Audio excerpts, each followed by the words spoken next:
भारत और बांग्लादेश में जब 1971 में बांग्लादेश आजाद हुआ तो कुछ भूमि विवाद आ गया। कुछ क्या आ गया बाबू? भूमि विवाद आ गया। अब ये मैप से हम समझते हैं कौन सा मैप है, यही है, हाँ ये है। इंडिया का मैप से हम समझ जाएंगे, इंडिया के मैप में भी दिख जाएगा बांग्लादेश, यहां से हम लोग समझ जाएंगे। देखो ये बांग्लादेश का जब निर्माण हुआ तो इसके कुछ इनक्लेव हमारे पास आ गए। इनक्लेव किसे कहते हैं? इनक्लेव किसे कहेंगे समझिएगा ध्यान से। इनक्लेव वह जमीन होता है जो हमारा जमीन दूसरे के एरिया में फंस गया तो उसे इनक्लेव कहते हैं। हमारी जमीन अगर दूसरे के एरिया में फंस गई ना तो उसे हम क्या कहेंगे? इनक्लेव कहेंगे। यहां तो आपको समझ में आएगा। देखिए ये है आपका बांग्लादेश, और पहले पाकिस्तान को ये जमीन मिली थी, इसका नाम था पूर्वी पाकिस्तान, क्योंकि जहां मुस्लिम ज्यादा थे अंग्रेजों ने मुस्लिम लीग बना के मुसलमानों को दे दिया, और मुसलमानों को ऐसा चौपट किया अंग्रेजों ने, कहा कि मुसलमानों को अगले 200 सालों तक चौपट रखो, इनको आगे बढ़ने नहीं देना है। समझ में आ गया? तो अब यहाँ समझते हैं ये बांग्लादेश था।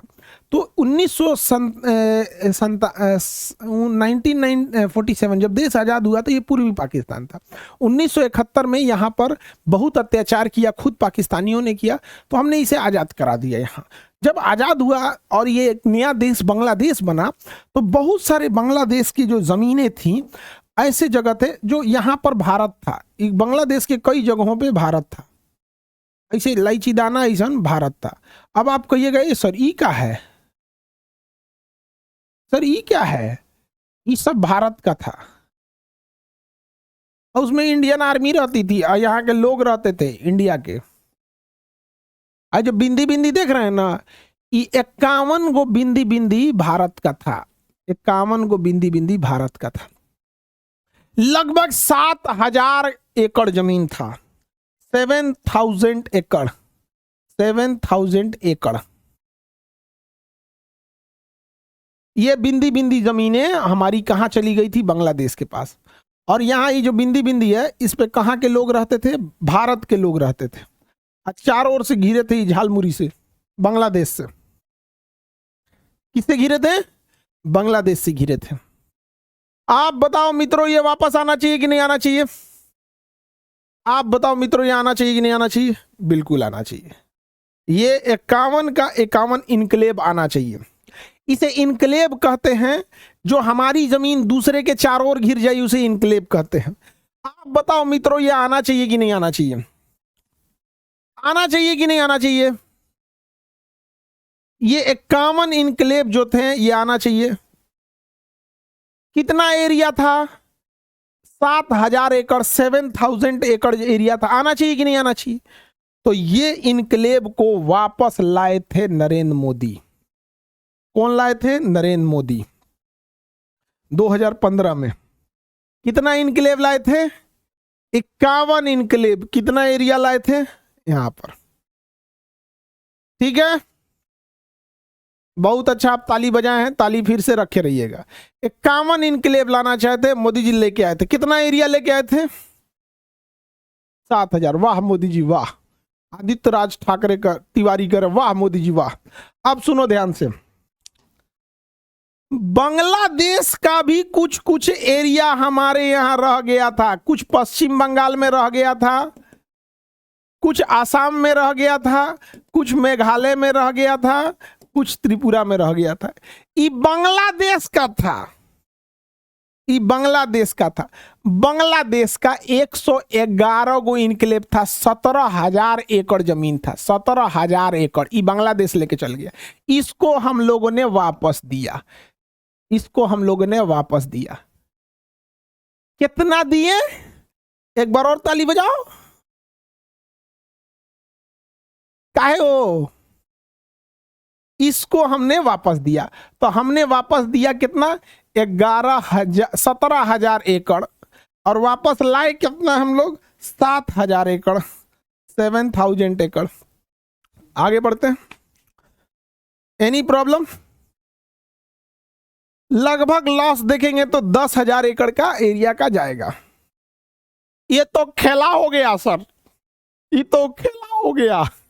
वाह मोदी जी वाह की जगह जा मोदी जी जा। ले ये पार्टी बदल दिया आदित्य तिवारी। ये आदित्य तिवारी पार्टी बदल लिया। अभी कह रहा था जब इसको पढ़ाए तो कह रहा है वाह मोदी जी वाह। देखिए ये आदित्य राज तिवारी, तुमने पार्टी बदल लिया। कह रहा है इसको पढ़ाए तो वाह मोदी जी वाह, ई पढ़ाए तो करे जा मोदी जी जा। देखो ये पार्टी बदल लिया, ये आदमी ठीक नहीं है आदित्य बाबू, समझ में आया। अब बस हम एक देखो जो रियलिटी है हम उसे बताते हैं। देखो भारत के लिए 10,000 एकड़ जमीन का जो नेट लॉस हुआ है, 10,000 एकड़ की जमीन का जो नेट लॉस हुआ है, एक्चुअल में ये लॉस ना होकर एक सीमा समझौता है, विवाद का कारण बना था। जो रियलिटी हम आपको बताते हैं, इसमें कोई लॉस की बात नहीं है। आप इसे लॉस के तौर पे नहीं देखिएगा, आप ऐसे देखिए कि हमने कितना दिया उसको, हमने दिया उसको 111 इनकलेब यानी इतना, तो हमें नेट लॉस कितना हुआ, लगभग 10,000 एकड़ का, 10,000 एकड़ का। लेकिन यह भूमि विवाद था, ये बहुत ज्यादा जटिल हो गया था। ये बांग्लादेश के लिए बहुत जरूरी हो जाता है, भारत के लिए उतना नहीं बस। लेकिन समझो ध्यान से, ये नेट लॉस से ज्यादा मामला एक भूमि सीमा विवाद सुलझाने का था, सीमा विवाद सुलझाने का था। तो उन्होंने डिसीजन लिया, ठीक है चलिए। बस हम आपसे एक सवाल पूछते हैं, यही काम अगर मोदी जी के अलावे कोई और किया होता तो क्या मीडिया या लोग इसे इतना आसानी से लिए रहते कि गरिया के रद्द कर दिए रहते। इससे पहले मनमोहन सिंह के समय भी यही प्रस्ताव था, मनमोहन सिंह ने नहीं किया, यही प्रस्ताव कहा कि नहीं भैया हम 17,000 दे के 7,000 लेंगे तो मीडिया हमारा खा जाएगी, लोग कहेंगे कि बेच दिया, देश बेच दिया। मनमोहन सिंह से पहले अटल बिहारी वाजपेयी थे, अटल बिहारी वाजपेयी को भी बांग्लादेश ने यही कहा कि आप हमारा 117 हमको 100 मतलब 17,000 हमको दीजिए, आइए अपना 7,000 ले लीजिए। तो अटल बिहारी वाजपेयी ने भी कहा कि बहुत फजीहत होगा देश में, सब कहेगा सो हाई हो गया, हाउ हो गया। यहाँ पे गुजराल साहब को भी यही हुआ, पीवी नरसिम्हा राव थे उनके समय भी यही हुआ, वीपी सिंह उनसे पहले उनके समय भी हुआ, राजीव गांधी, इंदिरा गांधी, मोरारजी देसाई। इंदिरा गांधी से पहले तो भैया देश नहीं था, तो पूर्वी पाकिस्तान था, तो इंदिरा गांधी ने तोड़ ताड़ के बनाया। सोचो ध्यान से कि एक देश के फैसले के ऊपर इस बात पर डिपेंडेंट होती है कि लोग किसे पसंद कर रहे हैं। आप अगर पसंद कर रहे हैं, सोचो यही काम अगर अटल बिहारी वाजपेयी किए रहते हैं या यही काम अगर मनमोहन सिंह किए रहते, अब तक गरिया के रद्द कर देता। कहता है बेच दो लो देश, 17,000 एकड़ दे दे लो, 7,000 ले लो, 10,000 एकड़ जमीन लॉस हो तो जाए दादा का प्लास्टिक का कीड़ा परो। इतना शराब देते सब ना जिसका कोई हद नहीं। समझ में आ गया कि नहीं आ गया। और सबसे पहले तो आती है ये अंजना ओम कश्यप। नमस्कार, मैं अंजना ओम कश्यप। देखिए देश का 17,000 एकड़ जमीन दे दिया गया, बदले में लाया गया 7,000। समझ में आ गया कि नहीं आ गया। हालांकि जो एक एग्जैक्ट चीजें हैं, आगे बढ़ जाते हैं। हालांकि जो रियलिटी है, समझना ध्यान से, इसमें नरेंद्र मोदी की भी गलती नहीं है।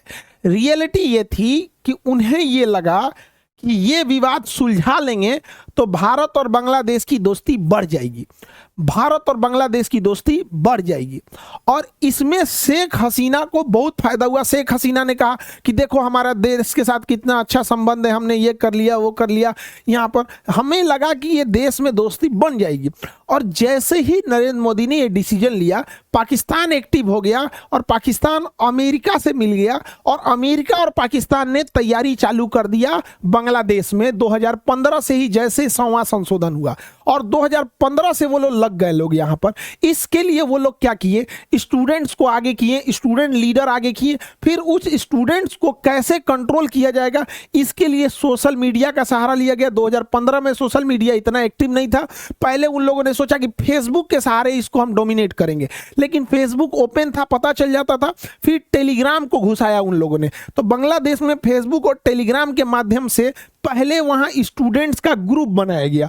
तो कहीं 500 स्टूडेंट का ग्रुप, कभी 20 स्टूडेंट का ग्रुप, कभी 10 स्टूडेंट का ग्रुप, फिर व्हाट्सएप ग्रुप तैयार किया गया। इस पूरे बांग्लादेश में स्टूडेंट्स का एक ग्रुप है। हुआ क्या कि हर बांग्लादेशी बच्चे के हाथ में डेली सुबह सुबह एक मैसेज आता था जिसमें शेख हसीना के खिलाफ बातें चलती थी, जो अमेरिका से स्क्रिप्टेड होता था, पाकिस्तान में बैठ के डिसाइड होता था।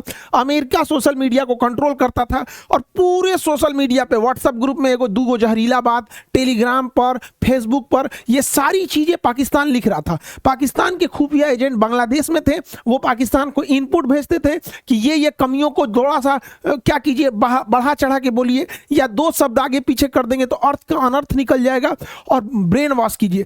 3-4 साल तक ये चीजें बांग्लादेश में होती गई। एक बड़ा जनमानस को शेख हसीना के खिलाफ किया गया। उसके बाद अमेरिका आया अपने CIA के थ्रू, उसके सेनापति को करोड़ों रुपए दिया, लगभग 800-900 करोड़ रुपए बांटा कि जैसे शेख हसीना के खिलाफ स्टूडेंट विद्रोह करेंगे, आप सेना लगाने से मना कर दीजिएगा, पुलिस भेजने से मना कर दीजिएगा, शेख हसीना को छोड़ के जाना मजबूरी हो जाएगा, और यहां करा दिया गया। यही काम अमेरिका भारत में भी कर रहा है। आप जितने स्टूडेंट होंगे, आप गौर करके देखिएगा, आपके मोबाइल पर एक कोई ना कोई व्यक्ति होगा जो डेली कुछ ना कुछ जहरीला राजनीतिक भाषणबाजी वाला मैसेज भेजता होगा। आप गौर करके देखिएगा, हर एक लड़का या हर एक लड़की के लिए कोई ना कोई एक ऐसा ग्रुप या कोई एक ऐसा बंदा जरूर होगा जो कोई ना कोई जहरीला चीज भेजेगा। यहां पर ऐसा सब लोग फील करके देखिएगा, व्हाट्सएप पे कुछ ना कुछ आएगा, कभी किसी जाति के खिलाफ, किसी धर्म के खिलाफ, या किसी पार्टी के खिलाफ। आप पैटर्न पता कीजिएगा, उसका डेली का काम यही होगा, डेली भेजेगा। कितने लोग ऐसा फील किए व्हाट्सएप या टेलीग्राम पे कुछ ना कुछ ऐसा आता है जो किसी एक पार्टी, जाति या धर्म के खिलाफ हमेशा जहर भरता है? कितने लोग का मैसेज आता है? जरा हाथ उठाना। कुछ ना कुछ आएगा जरूर, व्हाट्सएप पे जरूर आता होगा। आप गौर नहीं किए होंगे, अलग बात है। आता है बाबू, सब पे आता है, जरूर जरूर याद रखें। एक हमरों पे भेजता था, सुबह सुबह भेजेगा, इसे ऐसे भेजेगा सुबह सुबह।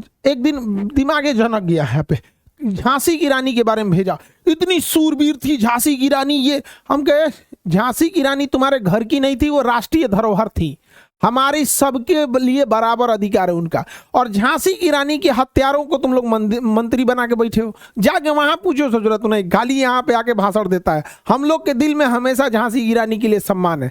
हम बिहार वाले हैं, खाए पिए भले मान के चलो पैसा से कमजोर है, लेकिन अंग्रेजों की कभी चापलूसी नहीं किए हम लोग आज भी गद्दारी नहीं किए। यहाँ पर हमरा भेज रहा है, यहाँ पे हमारा दिमाग झनका ना, सुबेरे सुबेरे उठा के 300-400 पेज का PDF भेज देते थे। कौनो पेज का, नीट का उठा नीट का भेज दिए, जेई का जेई का भेज दिए, CGL का उठा CGL का भेज दिए। जहां से मना 300-400 पेज का PDF भेज देते थे। ले ससुराते ही दे, ले देखते यहाँ पर पता चला पूरा का पूरा ज्योग्राफी का PDF ले, PDF ले, पॉलिटी ले, फिजिक्स ले, केमिस्ट्री ले, दरोगा का ले जाओ, सिपाही ले जाओ, CGL ले जाओ, बैंकिंग ले। इतना उसका मोबाइल भर दिए ना, हैंग हो गया उसका मोबाइल। फिर हमको मैसेज भेजना छोड़ दिया, कहा हमरा सिखाएगा ससुरा नहीं। किसी को दिक्कत? 100वां संशोधन क्या था? देखो, आदित्य राज तिवारी, ये बहुत तुरंत बदल दिया पार्टी है आदित्य राज। यहां हुआ, वाह मोदी जी, जा मोदी जी। आगे बढ़े। क्या यह डिसीजन गलत था प्रधानमंत्री का? नहीं, नरेंद्र मोदी का यह डिसीजन गलत नहीं था। हम आपको बस ये कहना चाह रहे हैं कि नरेंद्र मोदी को यह बात पता थी कि वो इस चीज को करेंगे। उसका आराम से मीडिया को कहेंगे शांति से बैठे रहो, नहीं तो कल चल जाएगा ED शांति से रह जाओ यहाँ पे। उन्होंने इस चीज को समझा लिया, देश हित में उन्होंने सही डिसीजन लिया। लेकिन मेरा कहने का मतलब है, यही डिसीजन अटल बिहारी वाजपेयी और मनमोहन सिंह दोनों लेना चाहते थे, लेकिन इन दोनों के समय मीडिया को इतनी आजादी थी कि मीडिया अटल बिहारी वाजपेयी से खड़े सवाल पूछ देता था, मनमोहन सिंह से पूछ देता था। लेकिन मोदी जी भागे यहाँ से, मीडिया तीडिया भागो यहाँ से, सबको भगाएंगे, कोनो नहीं पूछना है यहाँ पे। तो 100वां संशोधन बांग्लादेश से भूमि हस्तांतरण